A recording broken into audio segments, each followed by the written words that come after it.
So here's the next thing that I want you to remember this year.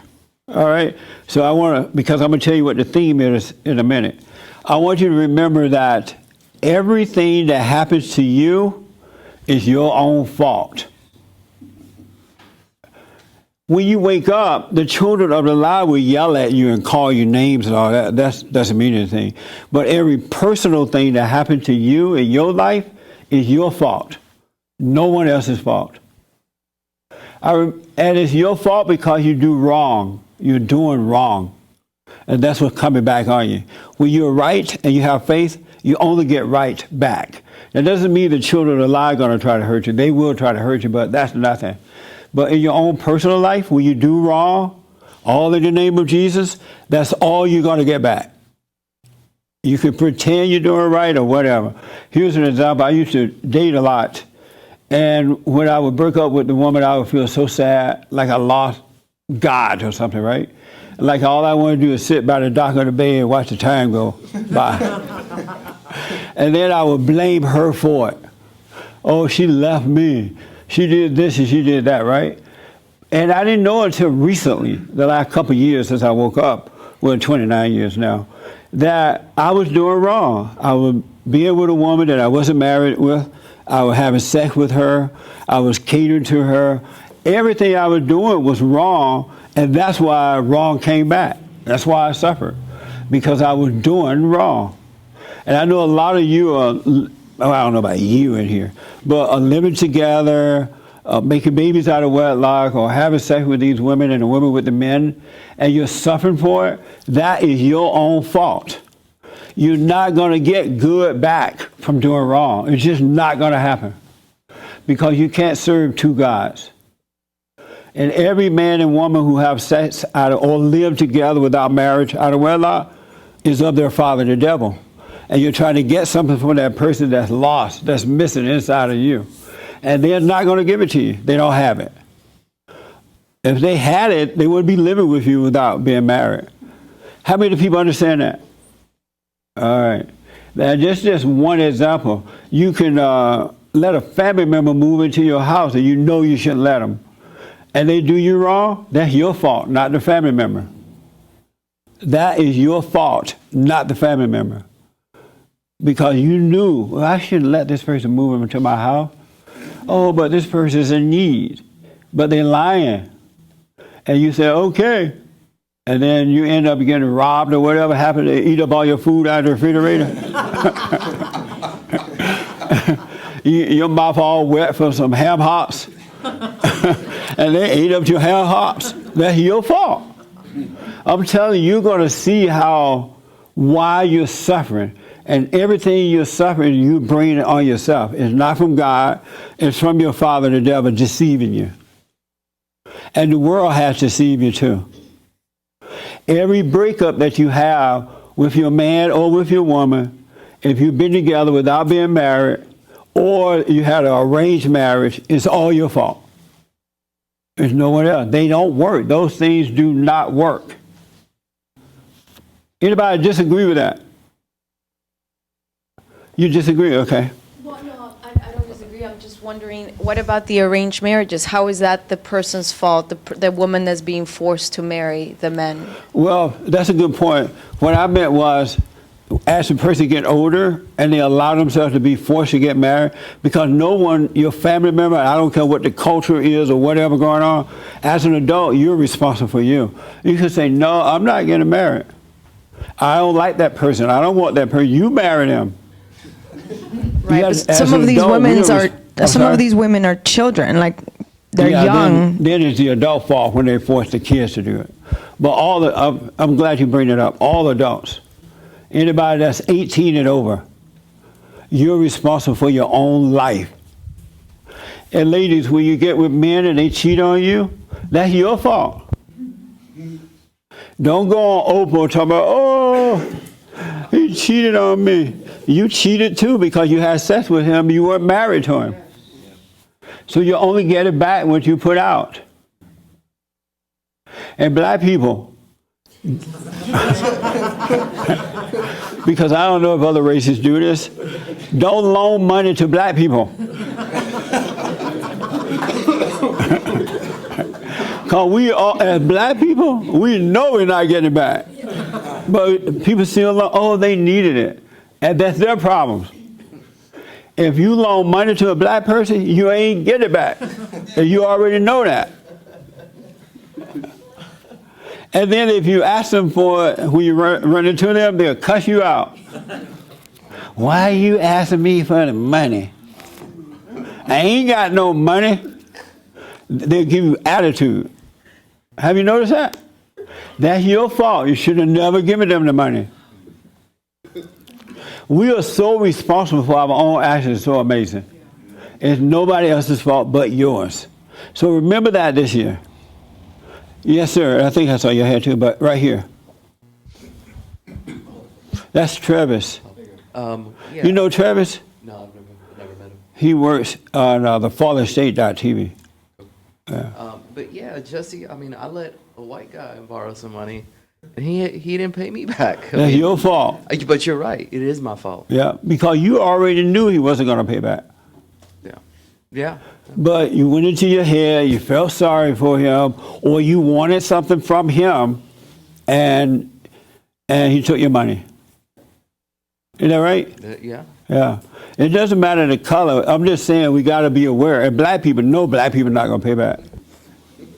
We already know that. Even in the father state, we know that. I don't care if your daddy, your mama, your cousin, your black best friend. They ain't going to pay back. So stop loaning white people money. All right? Yes, sir. I remember the passage out of the Bible. I wonder what you think about it. Christ said, I forget which book, but if your brother comes in the middle of the night, knocking your door, asking you to borrow money, don't lend him money to be paid back. Don't expect to be paid back. If you can help him. Especially if they come late at night. He said, if you give it to him, say, you know what, here you go, but I know you ain't going to pay me back, so you can have it. yeah, he says, I loaned a black guy, a very popular black guy, $1,000. And he was like, please, please loan me this money. I'm losing my home, I'm losing everything. My wife and I divorced. And I knew not to do it. But I did it anyway, and about 5 or 6 years gone by, I haven't heard from him. And when I did see him, he acted like it never happened. So. yeah, well, that's how I have been kind of living my life when it comes to borrowing, giving people money. Yeah. Because Christ says, if you can help them, give it to them. Tell them you can return it if you want to, at your own leisure, whenever you can. If you can't, God be with you, whatever. But never lend a friend or a brother money. That's right. And Christ didn't know that it was going to get as bad as it is. That we will be this influenced by the world. Have you noticed everybody's so emotional now? Yeah. Emotions have taken over. And that's what the problem is. And men, every man, let me see the emotional men who have emotions. Oh, good. Thank you for your honesty. How about you, new guy? You're not that emotion? You're a little bit emotion? I can be at times. Depends on the topic. Every man that's emotional is a woman. Yeah, I've heard you say that on your show. Oh, you did? So, yeah. This your first time here? It is my first time here, but I've been a fan of you for a while now. So, right on. Yeah. What's your name? Jordan Frazier. Good to meet you, Jordan. You Good live to here in meet L.A.? Yeah, I do now, yes. Oh, okay. Yeah. Well, welcome. So just know that every man that's emotional, and the ladies already know this, that man is a woman. Right. Because, beta male. Yeah, when the man starts overreacting to the situation, she's thinking, oh, why am I married to this woman? Women know. They can smell you a mile. And they'll take you and use you just for the fun of it. That's right? Yep. Yeah. Right. Any questions for me?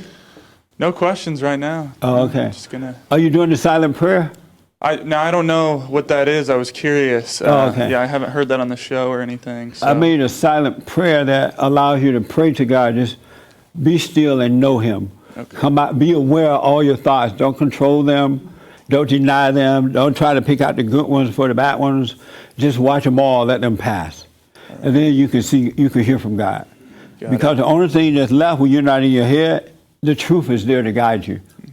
There'll be no doubt about it. All right? Yes, sir. And it's on the silentprayer.video. Got it. Okay. Yeah. Well, I'm glad to see you, man. Yeah, thank you. Glad All to right. be here. Everybody, and I use the dating thing just as an example. It could be anything. Letting people drive your car. I don't let anybody drive my car. Because unless I know the person really well and that they would take care of it, they won't take care of your car. Anybody notice that? Yeah. People don't care. And they're in a fallen state and cannot help it. Really.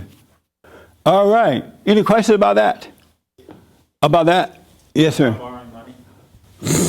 No, I can't loan you money. Are you an Arab? Please? You're an Arab, right? No. Oh, Armenian. Yes. Oh, no, I'm not going to loan you the money. No, I'm kidding. So my question was, I'm in between things, and I'm building a new kind of life for me, and sometimes financially it's been difficult. So I have been forced to ask friends and some family members for short-term loans, and I've paid them back. But what do you think about that? Borrowing money? You should borrow money very rarely. It should, because if you're in a situation and it's Satan who's telling you you need money to get out of the situation. You don't. You need to come out of your head, just be present, and it'll work itself out. The worst thing you want to do is to go in debt with someone because you're subject to them. So don't do it. Do without until you can do with. That make sense? And what part doesn't make sense? Let's say your rent is due, right? Okay. And so you're going to borrow money to pay your rent. Mm-hmm. You need to deal with that without borrowing money. Go to the manager. I'm sorry, I don't have my rent. I messed up. I didn't manage my money well, or I didn't manage my life well, or I got drunk and bought too many wine bottles, or something. And then you grow from it, and from that point forward, you would never do it again. But if you borrow the money to pay your rent, you're going to do it again. Okay, You really will. That makes more sense. Yeah. It's okay to suffer through your things. Because the only reason you can't pay rent because you have not managed your money well. Sure. It's your fault. What about an emergency? Like you break a leg and you can't work 2 months, or you run out of your savings and you're just starting up. Like work it out with the boss, get Social Security or something, but don't borrow. Okay.